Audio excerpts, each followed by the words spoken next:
మనతో పాటు సాగర్ గారు జాయిన్ అయ్యారు, సిపిఎం రాష్ట్ర కార్యవర్గ సభ్యులు. సాగర్ గారు ఏమనిపిస్తుంది? ప్రస్తుతం తమిళనాడు ట్రెండ్స్ చూసాం కాబట్టి దాని గురించి మాట్లాడుకుందాం.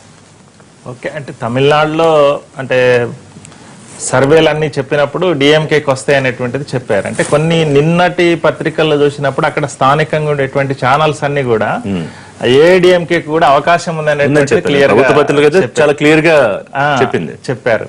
అయితే అంటే ఈ రోజుకి గతంలో వీళ్ళు చేసినటువంటి అవినీతి కుంభకోణాలు కానీ 2G స్పెక్ట్రమ్ కానీ డిఎంకేకి సంబంధించినటువంటి దాంట్లో కాంగ్రెస్ తో కలిసి ఉన్నటువంటి ఆ ప్రభావం ఇంకా పోలేదు అనేటువంటిది క్లియర్ గా కనబడతా ఉంది. అదే రకంగా అంటే ఈ కుటుంబానికి సంబంధించినటువంటి పరిపాలన, అంటే ఆ కుటుంబం వరకే పరిమితమై ఉన్నటువంటిది ఈ రోజు కూడా అది అంటే ఆ ప్రభావం ప్రజల్లో వ్యతిరేకత ఉందనేటువంటిది క్లియర్ గా కనబడుతుంది. ఆ ఫలితాలే ఇప్పుడు రిఫ్లెక్ట్ అవుతాయి. మరి జయలలిత ఇప్పుడు అక్రమాస్తుల కేసు కానివ్వండి, లేకపోతే ఆవిడ కొన్నాళ్ళు జైలుకి వెళ్ళొచ్చారు, మరి ఆ అవినీతి అది పెద్దగా ప్రజలు పట్టించుకోలేదంటారా? అది అంటే ఈ కాలంలో 5 ఏళ్ల కాలంలో చేసినటువంటి కార్యక్రమాలు కానీ గతంలో ఉంది అవినీతికి సంబంధించినటువంటి జయలలితకు సంబంధించినటువంటి దాంట్లో కూడా కేసుని కూడా ఎదుర్కొన్నారు. కానీ ఈ 5 ఏళ్ల కాలంలో చూసినప్పుడు సంక్షేమ పథకాలు కానీ వీటి ప్రభావం ఉంది అనేటువంటిది క్లియర్ గా కనబడుతుంది.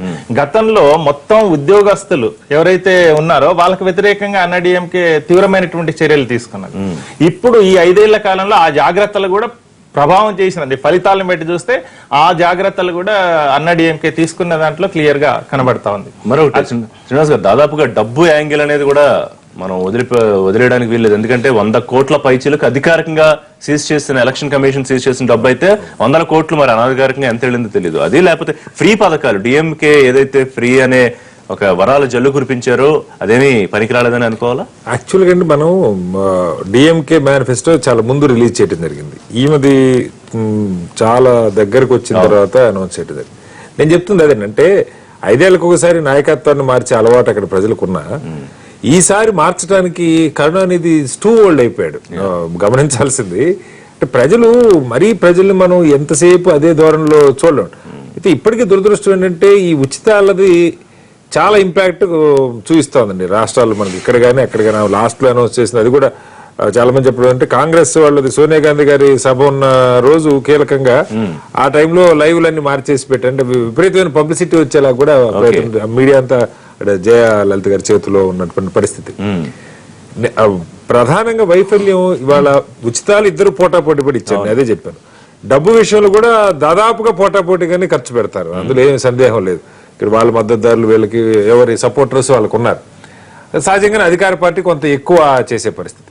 నేను చెప్పినట్టు మార్చడానికి ఏంటంటే అక్కడ ముందు కొంత మన స్టాలిన్ ని ముఖ్యమంత్రి అభ్యర్థిగా ప్రకటిస్తారని ఒక ప్రచారం జరిగింది.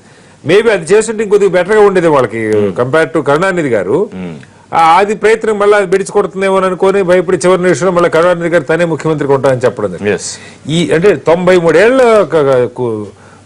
వీల్ చైర్లు వెళ్లే వ్యక్తిని ముఖ్యమంత్రిగా ఈ రోజు తమిళనాడు తమిళనాడు యాక్సెప్ట్ చేయకపోవడం మనం మంచిదిగానే చూడాలి. వెస్ట్ బెంగాల్ పిక్చర్ చేస్తే ప్రస్తుతం పశ్చిమ బెంగాల్లో చరిత్ర తిరగరాసే అవకాశం కనిపిస్తోంది. తృణమూల్ కాంగ్రెస్ అదే దిశగా దూసుకుపోతుంది. 200 పైగా సీట్లలో మమతా గ్యాంగ్ ఆధిక్యంలో ఉంది.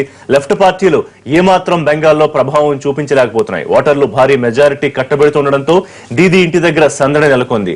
స్వీట్లు పంచుకుని సంబరాలు చేసుకుంటున్నారు ఆ పార్టీ కార్యకర్తలు. ప్రస్తుతం ఆ విజువల్స్ మనం చూస్తూ ఉన్నాం. 5 రాష్ట్రాల్లో ప్రస్తుతానికి ఫలితాలు వస్తున్న సందర్భంలో టీఎంసీ ఏదైతే ఒక్క సర్వే సంస్థ మాత్రం 234 స్థానాలు వచ్చే అవకాశం ఉందని ఇచ్చింది. మిగతావన్నీ దాదాపు 185, 190 వరకు వచ్చే అవకాశం ఉంటుందని సర్వే ఫలితాలు వచ్చినా 200 పైచిలుకు స్థానాల్లో ఇవాళ ఆధిక్యం దిశగా దూసుకు వెళ్ళిపోవడం, లెఫ్ట్ పూర్తిగా అందుకోవడంలో వెనకబడిన పరిస్థితి చాలా స్పష్టంగా కనిపిస్తోంది ఎల్డీసీ కూటమికి సంబంధించి. కాంగ్రెస్ ప్రస్తుతం 39 స్థానాల్లో ఆధిక్యంలో ఉంటే బీజేపీ 7 స్థానాలతో తన ఉనికిని నిలబెట్టుకునే ప్రయత్నం చేస్తున్న పరిస్థితి మనం స్పష్టంగా చూస్తున్నాం. గ్రాఫికల్ వ్యూ కూడా మనం ఇప్పుడు చూసాం. సురేష్ రెడ్డి గారు, బీజేపీ విషయానికి వస్తే దాదాపు 6 నుంచి 7 అంటే దాదాపు ఒకవేళ వచ్చినా 3-4 స్థానాలు వచ్చే అవకాశం ఉందా? అంతకన్నా పెరుగుతాయనే గెస్ ఏమన్నా ఉందా? బెంగాల్లో భారతీయ జనతా పార్టీకి ప్రత్యేకించి 24 పరిగణాల జిల్లాలు ఏదైతే ఉన్నాయో బలమైనటువంటి పట్టును ఇప్పటికే అక్కడ సాధించింది. కొన్ని విశ్లేషకులు 14 నుంచి 15 సీట్లు కూడా వచ్చేటువంటి అవకాశం ఉందన్నారు. కానీ 7 అనేటువంటిది వాళ్ళకి ఖచ్చితంగా రావచ్చు. ఇప్పటి వరకు భారతీయ జనతా పార్టీకి అక్కడ అసెంబ్లీలో లాస్ట్ 2011లో జరిగినప్పుడు కూడా మాకు అసెంబ్లీ స్థానాలు లేవు.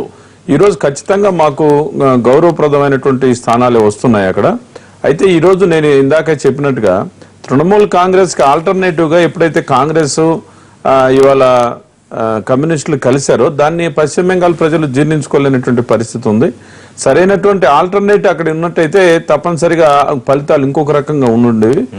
ఈ రోజు అక్కడ పూర్తిగా మనం చూసాం, కాంగ్రెస్ లాభపడింది తప్పితే కమ్యూనిస్టులు పూర్తిగా దెబ్బతిన్నారు. ఈ విషయాన్ని లోతుగా వాళ్ళు అర్థం చేసుకోవాలి. ఎందుకని గత 34 సంవత్సరాలు వాళ్ళు పరిపాలించిన పరిపాలన ఏదైతే ఉందో వాళ్ళ కళ్ళ ముందు కనబడతా ఉంది. దానికంటే మెరుగైనటువంటి పరిపాలన ఇవాళ తృణమూల్ కాంగ్రెస్ ఇస్తుందనేటువంటి ఆలోచన ఉండబట్టే ఇవాళకి కూడా అక్కడ అలయన్స్ పెట్టుకుని కాంగ్రెస్ కమ్యూనిస్టులు పోటీ చేసినప్పటికీ కాంగ్రెస్ కొంత మెరుగైన ఫలితాలు సాధించింది. కానీ కమ్యూనిస్టులు మాత్రం ప్రజలు తిరస్కరించారు. బీజేపీ ఇప్పుడిప్పుడే అక్కడ పెరుగుతుంది. మాకు స్థానిక నాయకత్వం సరిగా లేని కారణం చేత ప్రధానమంత్రి మా యొక్క ఇమేజ్ పార్లమెంట్ లో ఉన్నప్పటికీ కూడా పార్లమెంట్ ఎన్నికల్లో ఈసారి మాకు స్థానిక నాయకత్వం బలహీనంగా ఉందనేటువంటిది మాకు ముందు నుంచే అర్థమవుతున్నది. మేము బీజేపీ స్థానిక నాయకత్వాన్ని బలోపేతం చేసుకోవడం ద్వారా రాబోయే రోజుల్లో పశ్చిమ బెంగాల్లో బీజేపీ బలపడాలి. రైట్ సాగర్ గారు మాట్లాడదాం. అంటే యాక్సెప్ట్ చేసే పరిస్థితి ఇప్పట్లో లేదా లెఫ్ట్ పార్టీలను బెంగాల్లో అనే విషయం మాట్లాడదాం. అంతకన్నా ముందు కేరళలో అధికారం కోల్పోవడం ఖాయం అవడంతో యూడీఎఫ్ కూటమి నైరాశ్యంలో మునిగిపోయింది. దాదాపుగా ముఖ్యమంత్రి ఉమెన్ చాందీ ఇంటి వద్ద నిశ్శబ్ద వాతావరణమే కనిపిస్తోంది. ఓటమి కారణాలు విశ్లేషించుకునే పనిలో ఉన్నారు కాంగ్రెస్ నేతలు. ముఖ్యమంత్రితో పాటు కేరళ మంత్రులపై వచ్చిన అవినీతి ఆరోపణలు యూడీఎఫ్ కు అధికారాన్ని చేజార్చాయని ప్రధానంగా చెప్పుకోవచ్చు.